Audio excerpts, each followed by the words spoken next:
Hey, I'm Nate, and I'm 20 years old. I was at the train station one day, and I had to meet my parents, who were coming home from out of state. It was almost 20 minutes before the train arrived, so I just started surfing Instagram. Suddenly, someone bumped into me from behind and almost knocked me down. At the same moment, I felt a lightness in my back pocket. My wallet! I looked back and saw a gypsy boy running toward the exit. He stole my money! I immediately ran after him, and the chase began. The boy was agile and easily skipped through the crowd of people, but I didn't lag behind. Then he turned into a small alley and disappeared from sight. When I followed him, I saw a boy pass my wallet to some girl. She must have been an accomplice. They were at a dead end and had nowhere to run. I didn't want to hurt anyone. I just needed my wallet back. So I started the conversation calmly. But when this girl turned to me, I just froze in a daze. She was so beautiful. I'm telling you, her appearance, it was unusual, unique. Her eyes were dark as a black hole, and I felt that they could absorb or even destroy me. This girl started talking to me and trying to calm me down. I could barely understand her because she spoke with a very unusual accent. Suddenly, I noticed that she was moving slowly toward the emergency exit door in the building. She wanted to run away from me, and as soon as I yelled for her to stop, the girl and the boy jumped through that door and slammed it in my face. Oh man, it took me a long time to explain to my parents why I had a huge bruise on my face when I met them, but it didn't bother me much. Even my wallet didn't really worry me. There was only a couple of dollars and a driver's license in there, so I didn't feel bad about losing it. Most of all, I couldn't stop thinking about that girl. She was probably the most beautiful girl I'd ever seen. You might think this is crazy, but I definitely wanted to see her again. For several days, I just thought about her constantly. Oh, I had totally developed a crush on her. I only had one chance to find her, and that was to wait for her and her little accomplice to show up at the train station again. I went there every day and just sat there for a few hours, but I didn't see them again. I was so bummed, and I thought that I would never see this beautiful girl again. But one day, as I was leaving the station, I heard a scream. A woman's purse was stolen, and then I saw that gypsy boy running out into the street. I followed him and tried not to let him see me. He turned into the same alley, and I finally got a chance to talk to this girl again. I knew that she would be able to escape through the door again, so I blocked the path and began to speak. I tried to convince her that I wasn't going to call the police and that I didn't need my wallet back. But this girl was very scared, and she shouted something in a language I didn't know. A second later, two huge dudes came around the corner and started talking to the girl. I didn't understand a word of their conversation, but I immediately tried to justify myself and said that I just wanted to meet her. In response, these guys just laughed and ordered me never to come here again. I left, but I couldn't accept defeat. I didn't want to hurt her, and they should have known that. Then I decided to show my intentions in another way. I went to the nearest flower shop and bought a small bouquet of roses. This should have made it clear that the purpose of my conversation was romantic. I went back to that alley and approached this gypsy group again. Oh, the conversation was very awkward. I tried to explain my intentions in clear words, and they just laughed and teased me. But I still got my way. They realized that I wasn't afraid of them, and I earned their respect. One of the guys said something to the girl, and she came up to me and took the flowers. At that moment, I realized that it was a victory. She said we could go for a little walk together. Oh, I was crazy with happiness. We sat in the park for almost 2 hours. This girl's name was Aish, and she was very nice. Of course, she was always laughing at my awkwardness, and it was also difficult for me to understand her because she had a very strong accent. But overall, these 2 hours were the best of my life. I asked how I could find her again. Was I supposed to come to this alley at a certain time? But she laughed hard again and said I was crazy. I could just text her, and she gave me her number. I came home the happiest person in the world because Aish agreed to date me. I really enjoyed every time we met, and I fell in love with her more and more. But the closer I got to know her, the more facts about her life came out that just shocked me. Aish has been traveling with her community all her life, and she's been stealing since she was a child. These were the circumstances. Because of a lot of stereotypes about gypsies, her family was never able to find a job and start living a normal life. It was very frustrating. But most of all, I was struck by the fact that the gypsy boy who stole my wallet at the train station, he was her son. Aish gave birth to him at 17, and then her husband went to prison for stealing. Wow. It was shocking. This information hit me hard. At first, I even thought that I shouldn't be dating a girl like her. But if I left her, it would be another big blow to her. Besides, her friends that I met in the alley would probably have destroyed me. No, that wasn't an option at all.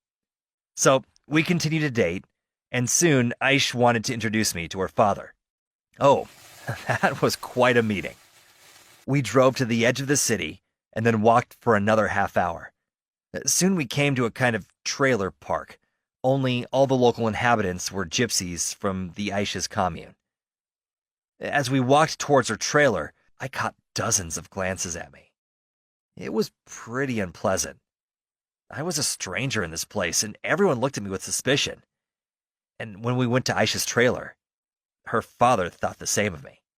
Our conversation didn't last long. He was very angry, and he just yelled at my girlfriend for bringing me here. In the end, he just kicked me out and ordered me to never come back again. I also had to forget about Aish and never go near her again. I went back home, completely broken. We were on the phone, and Aish was very sorry for what had happened. She complained to me that she was so tired of this life, and she was tired of taking orders from her father, who forced her to steal with her son. And then I firmly decided that I should help her. I had to get her out of this hell. Aish deserved to stop suffering and start living a normal life. I offered her a plan of action, and she agreed.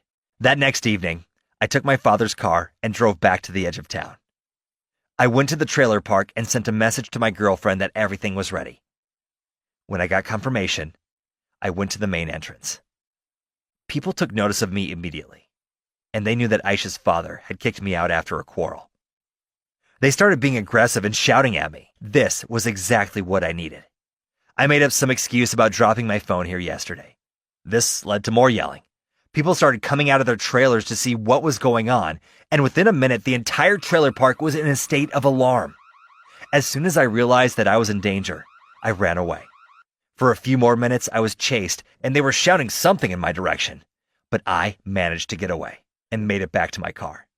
Aish was waiting for me there. What I did was a distraction so that my girlfriend could pack a few things and leave the trailer park unnoticed.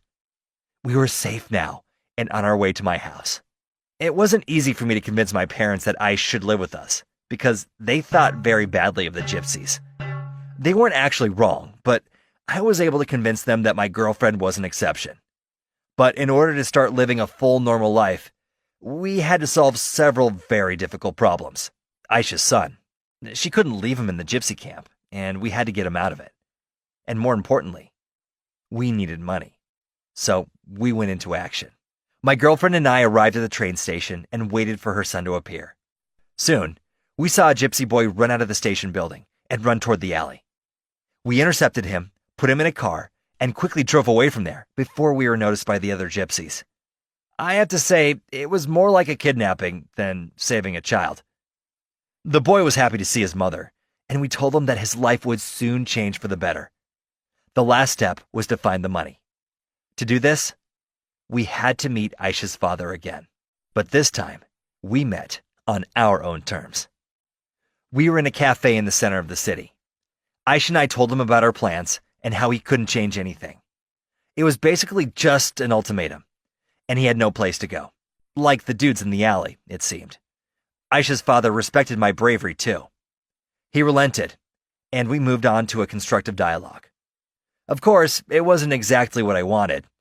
He didn't give me his blessing, and was very displeased that I took his workers, who brought him money, away from him. This is how he saw his own daughter. After that, we had a wedding. The only thing that reminded of Aisha's family was a couple of her friends who came to the wedding. Oh yeah, it was then I found out that gypsies have fun. No holds barred. We were happy at that moment because we understood that our lives would now be completely different. Happy and full of love. Full of love.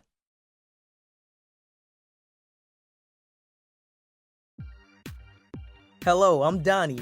I'm not a teenager anymore, but I prefer to have zero responsibilities and just to chill out. I've organized my life in a perfect way in this sense.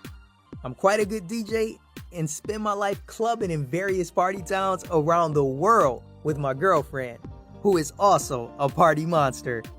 But I want to tell you a story on how I have managed to grow up as my parents have always dreamed, without ruining my happy life. I was having a DJ set in Ibiza with my girlfriend Luann by my side as usual. I was really happy to be called to that party as it promised a lot for my promotion. I was DJing my head off, and I have to say, it was an enormous success. After the set, I went off to celebrate.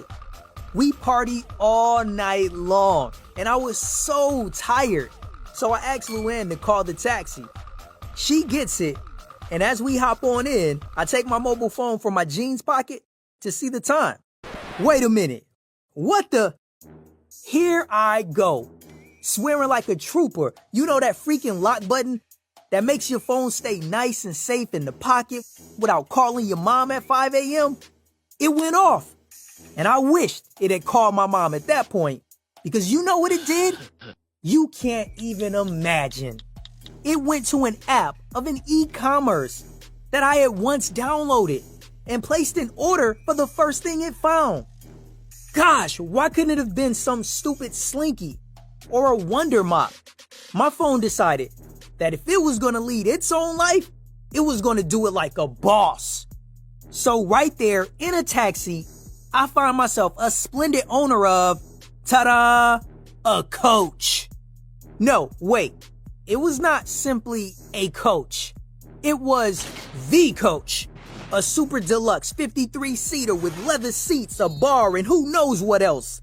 Feeling my hair slowly turning gray, I told myself to calm down.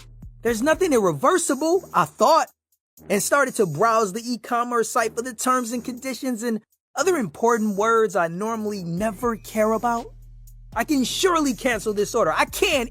Any order can be canceled except. Here I turn my eyes towards my order status and feel that the world starts spinning around except the paid ones. How can it be? It's impossible. It has been paid by a credit card $70,000. It must be some mistake. And suddenly I remember that I had attached my credit card data to my phone, as it was more comfortable to buy boosts for online games this way.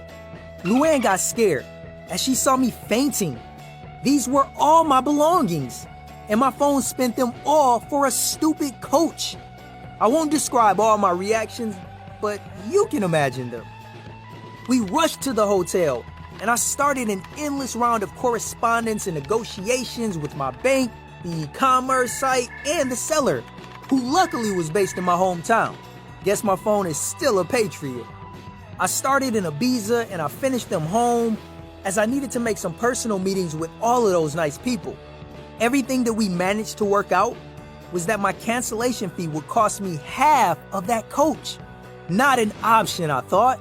Angry as you could imagine, I said decisively, "I'll take the coach." So be it. Okay, I was brave enough to take the thing, but now what? I can't even drive that monster. When Luann, my genius, had an idea. Now that you have a deluxe coach, why don't you make it a party bus? You're a good DJ. Nice idea, but I have $50 left in my bank account. How can I restructure it? Surely people won't dance in the seats. Then we'll make a crowdfunding campaign. After all, you have lots of friends all around the world. They will help. I made a post with the entire situation, and it went viral. Even people I didn't know helped. Thanks to everybody, I collected money in no time and ordered the restructuring. To be honest, I never noticed that I was becoming a real businessman, supervising the works and making a business strategy. But when I was opening my Ibiza on Wheels club, I felt a different man. What can I tell you? It has become an international success, becoming the landmark of our city. And I'm still leading my usual life, but DJing in my own club. Sometimes I'm still going out somewhere to make a set and leaving Luann to take care of my party bus. My bank account is on fire, and I'm really happy about my life. You know what I think? We are all scared of responsibilities, but maybe sometimes they're not as horrible as one might imagine.